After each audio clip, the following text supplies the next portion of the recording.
Assalamualaikum warahmatullahi wabarakatuh. Salam sejahtera buat semuanya. Semoga selalu diberi kesehatan. Amin. Kali ini perjalanan menuju rumah sakit. Ya biasa. Oke. Rutinitas cuci darah.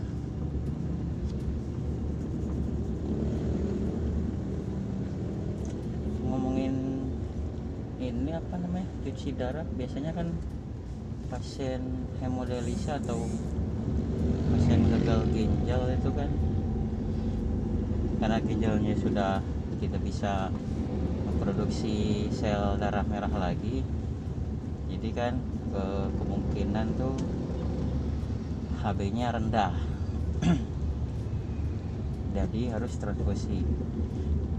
Untuk di rumah sakit tempat saya cuci darah sendiri tuh tiap awal bulan selalu cek darah di H2TL, hemoglobin, apa namanya, udah nanti saya tulis di atas, H2TL sama ureum dan kreatinin.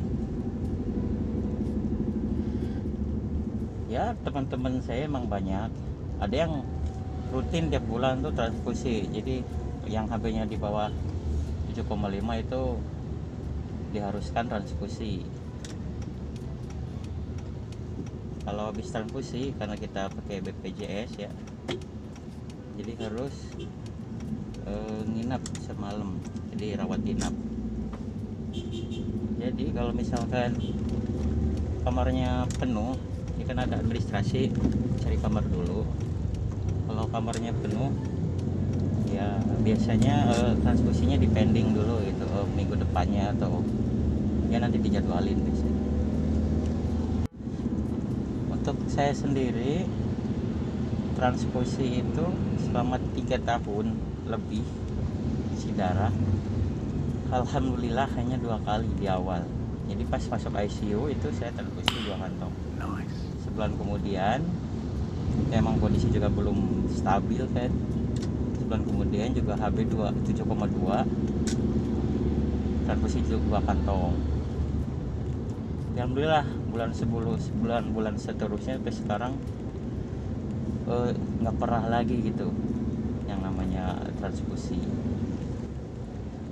Tapi transfusi ya macam-macam.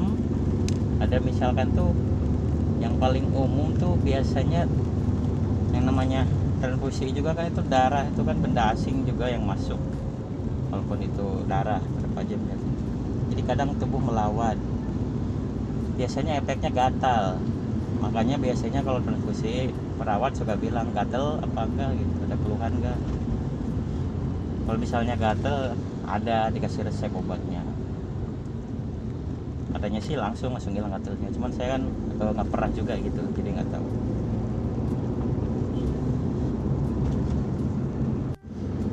Jadi setelah apa namanya transfusi kedua itu sampai sekarang nggak pernah transfusi lagi saya, alhamdulillah. Jadi awalnya itu HB itu pas-pasan itu, jadi 8 setengah naik. Cuman saya nggak terlalu mikirin ya, kalau transfusi aja gitu ya, cuman nginep sehari nggak masalah. Jadi nggak mikirin harus makan apa. Makan yang makan aja yang banyak gitu kan.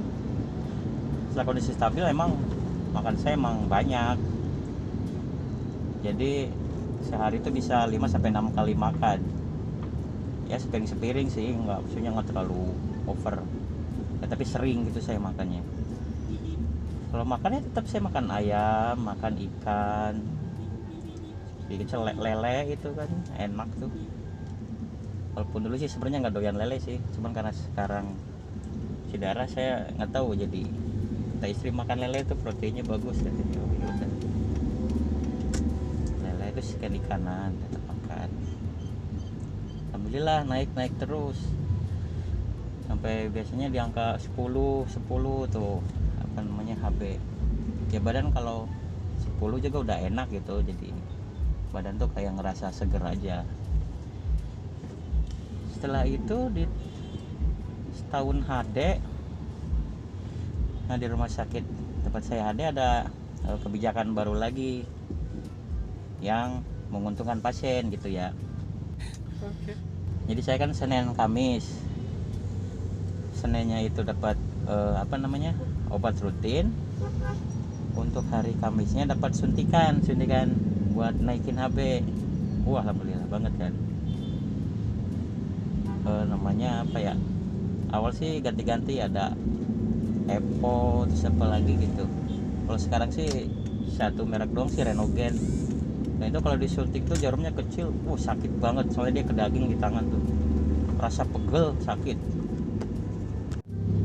Terus setelah itu ya HB makin bagus, sampai 11, 12, malah pernah di angka 13. Ya 13 kan waktu itu normal gitu ya. Kalau sekarang kan normalnya 13,6 sampai berapa gitu. Lalu kan normalnya itu peraturan dulu tuh 13 sampai 15 atau 16 gitu, lupa. Di badan tuh ya biasa aja sih, kayak nggak sakit, itu enteng banget. Jalan juga biasa gitu. Cuman di masuk tahun 2020 ini nih ada peraturan baru lagi, jadi yang HB-nya di atas 11 nggak dapat suntikan. Cuman saya cerita ini sebelumnya nih.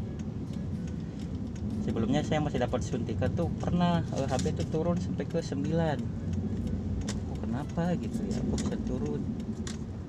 Kemudian kebetulan cek ini 6 bulan sekali kan kita cek rutin ini zat besi. Ya, ya. Cek rutin zat besi. Ternyata zat besi saya turun.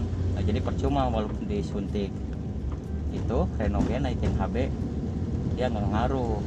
Jadi HB saya dari 13, 12 pokoknya semua turun sampai ke 9,8 tuh.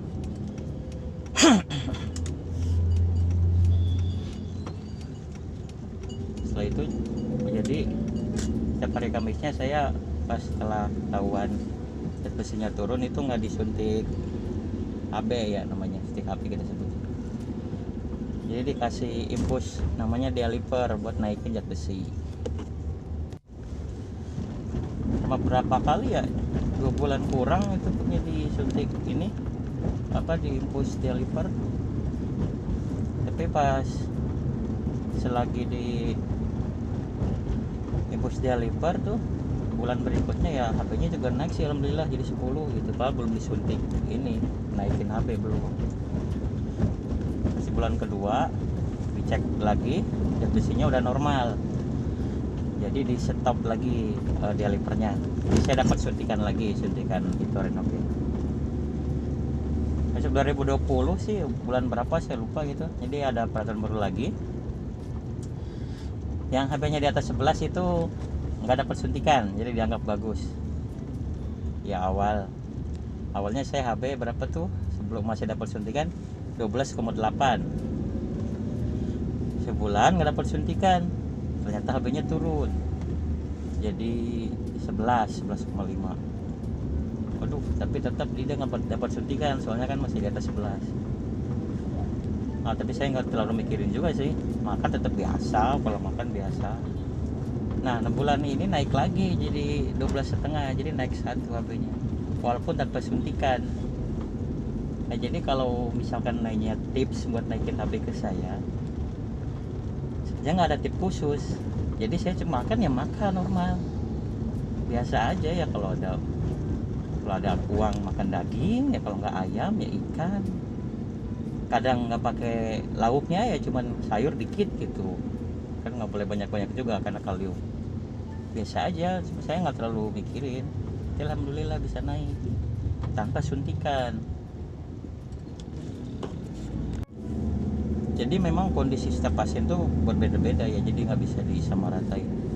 Bahkan ada teman adik saya pun zat besi dia bagus, tinggi gitu ya, bagus lah, maksudnya nggak terlalu tinggi, jadi masuk inilah batas normalnya. Tapi tiap bulan selalu ini transfusi, sampai dia harus konsul ke dokter ahli darah gitu. Ya jawabannya cuman ini, naikin dosis renogennya, itu aja harusnya seminggu 2 kali. Cuma kan yang di cover emang sekali doang, jadi kalau misalkan mau 2 kali dia harus bayar ya kecuali instruksi dari dokternya kali, kurang tahu juga sih kalau mekanismenya. Ada juga ya perempuan ya, karena dia masih haid, dia haidnya banyak, itu HB-nya selalu 6 kalau lagi itu sih ya, tapi orangnya biasa aja, nggak kelihatan yang kurang darah karena mungkin kondisi tubuhnya juga bagus gitu. Jadi setiap pasien itu emang berbeda-beda. Saya pun udah stadium 5 kan, udah ginjal mengecil, tapi HB masih bisa bagus gitu ya. Saya kurang tahu juga sih, nggak mendalamin situ, itu kan biasanya harusnya konsultasi ke dokter ya yang tahu itu. Nah intinya mah saya emang nggak terlalu mikir, jadi ya udah let it flow aja, udah biarin ngalir aja gitu, nggak terlalu mikirin. Buat apa sih dipikirin kan, udah sakit terus mikir, udah happy aja intinya mah. Saya mah pokoknya mah dibawa happy lah, enjoy. Oke, kita sudah sampai kawasan rumah sakit, cari parkiran dulu.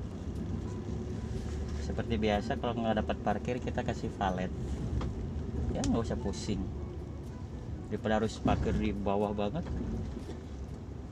kan, capek nanjaknya. Kita kan bukan orang yang sehat gitu ya, tanda kutip. Pelenggar nanti di jalan. Biasanya sih kalau Senin emang penuh banget situ kan. Waduh.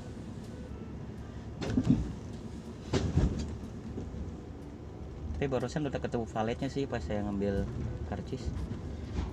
Ya kalau nggak dapat parkir di bawah, sini Pak ada yang kosong. Oh siap, kata saya. Saya muter dulu bentar, kata saya. Dan emang penuh.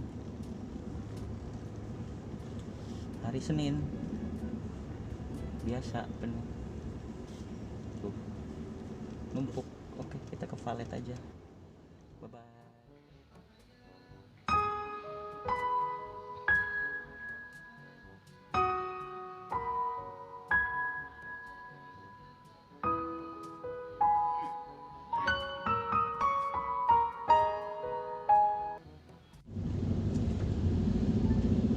Alhamdulillahirrabbilalamin. Proses hemodialisanya udah selesai, tidak ada keluhan apapun tadi, alhamdulillah. Tensi itu sebelum mulai HD itu 100/60. Kemudian tensi kedua tuh berapa tadi ya, 100 juga kayaknya, 100/60. Terakhir pas pulang itu 110/80. Ya normal lah, nggak ketinggian, nggak kerendahan.